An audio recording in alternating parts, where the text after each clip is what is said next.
Welcome to my channel. तो आज मैं आपके साथ शेयर करने वाली हूँ routine for the IBPS RRB PO clerk, IBPS clerk, PO।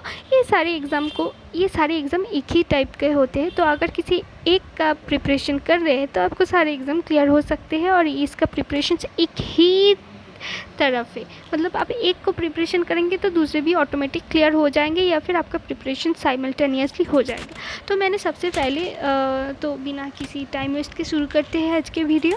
तो मैंने 6 बजे से 8 बजे तक जो है मैंने वहाँ पे काइंट अफेयर्स रखे। आपको लगा कि बहुत सामने तो प्रीलिम्स का एग्ज़ाम है, काइंट अफेयर्स क्यों रखे? क्योंकि काइंट अफेयर्स मेंस में बहुत ही बड़ा रोल प्ले करते हैं। तो आपको काइंट अफेयर्स की तैयारी पहले से ही करना पड़ेगा प्रीलिम्स के साथ। तो मैंने काइंट अफेयर्स रखे हैं, यहाँ पे मैंने 2 घंटे के रखे हैं। आप चाहे तो थोड़ा ऊंचा नीचा कर सकते हैं। फिर 8 बजे से 9 बजे तक मैंने RRB प्रीलिम्स का या फिर IBPS प्रीलिम्स का एग्ज़ाम रखे।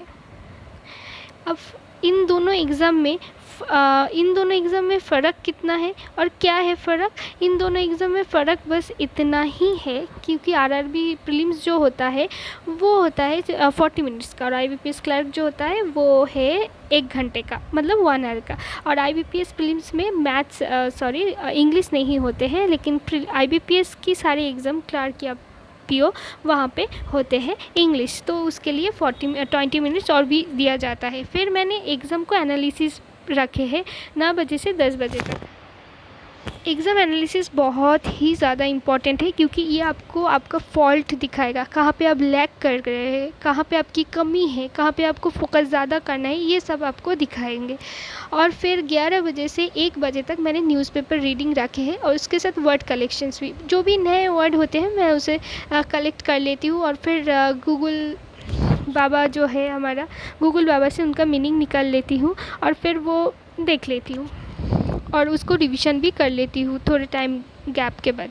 फिर 2 बजे से 3 बजे तक जो है मैंने यूट्यूब मैथ सेशन रखे हैं। मैंने जो लोग होते हैं, मतलब मेरे फेवरेट टीचर अंकुश लांबा है रीजनिंग के, और पुनीत सर भी है, और ये लोग अनअकैडमी में पढ़ाते हैं, लेकिन मुझे इनका फ्री वीडियो भी बहुत पसंद आते हैं, बहुत अच्छे पढ़ाते हैं। फिर 3 बजे से 5 बजे तक मेन टेस्ट या फिर टेस्ट एनालिसिस मेंस के। ये आपको रोज़ नहीं देना है मेंस का एग्ज़ाम, क्योंकि मेंस का एग्ज़ाम आपको बहुत टाइम लगता है और रोज़ देने में कोई फ़ायदा नहीं है, क्योंकि इसका एनालिसिस ज़रूरी है। ये आपको आनी चाहिए, ठीक है? इसमें आपको स्पीड नहीं चाहिए, बस ये आपको सॉल्व हो जाए, इतना ही बड़ी बात है। तो मैंने ऑल्टरनेट टेस्ट पे रखे। तो एक दिन मेंस की टेस्ट देना है, उसके बाद वाले दिन टेस्ट की एनालिसिस करनी है।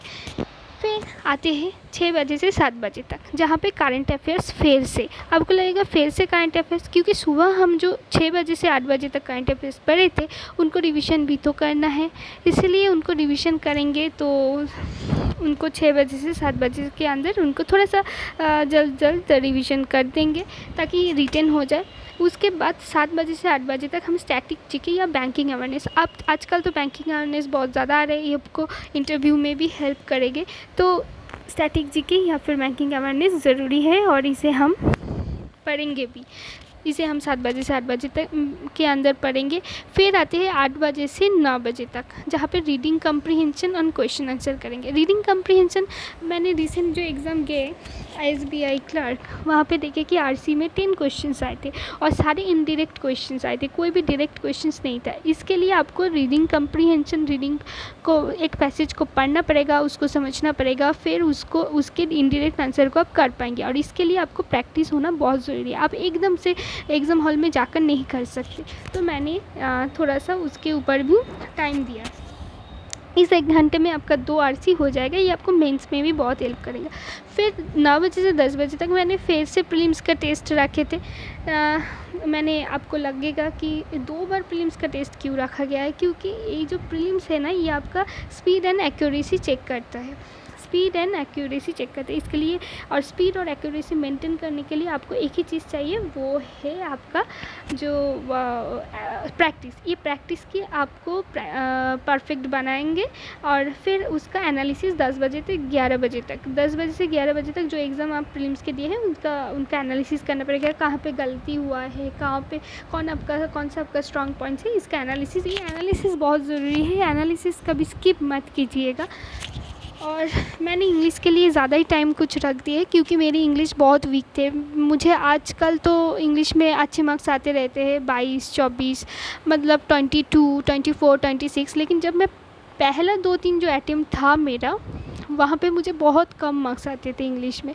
इंग्लिश में मुझे 5, 6, 7, कभी तो ज़ीरो नहीं मिला, लेकिन वो मेरा जो सेक्शनल कट ऑफ थे वो भी क्लियर नहीं हो पाते थे।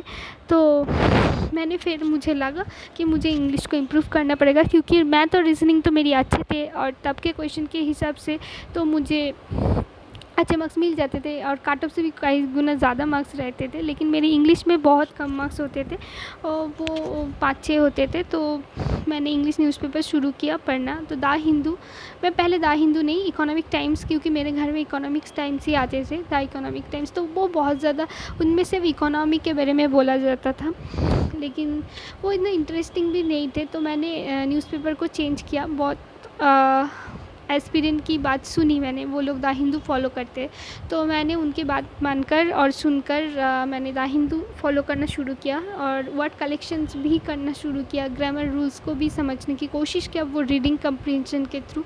तो फिर मुझे थोड़ा सा इम्प्रूवमेंट हुआ। आजकल मुझे 22-24 मिलता है, हालांकि मैं उतना ही अटैम्प्ट करके आती हूँ। 26 या मैंने रिसेंट IBPS क्लर्क प्रीलिम्स में 26 अटैम्प्ट किए हुए थे और मुझे उनमें से 22.75 मिले, 2-3 शायद गलत हो गया या फिर नॉर्मलाइजेशन के वजह से, तो मुझे नहीं पता, लेकिन 6 मार्क्स से 6 मार्क्स से 22 मार्क्स तक मुझे द हिंदू का रीडिंग हैबिट इतना दूर तक ले आई है।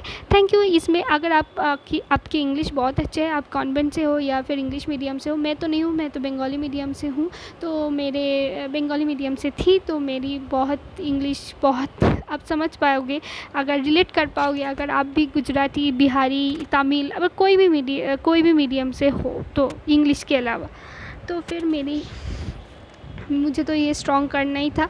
लेकिन अब अगर आपकी इंग्लिश बहुत अच्छी है तो आप इंग्लिश का टाइम घटा सकते हैं, किसी और में ये टाइम दे सकते हैं।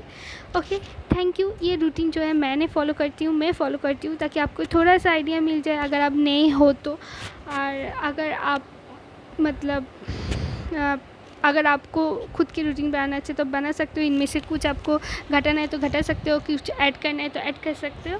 Thank you for watching this. नीचे कमेंट में बताना आपकी रूटीन क्या है। Bye bye.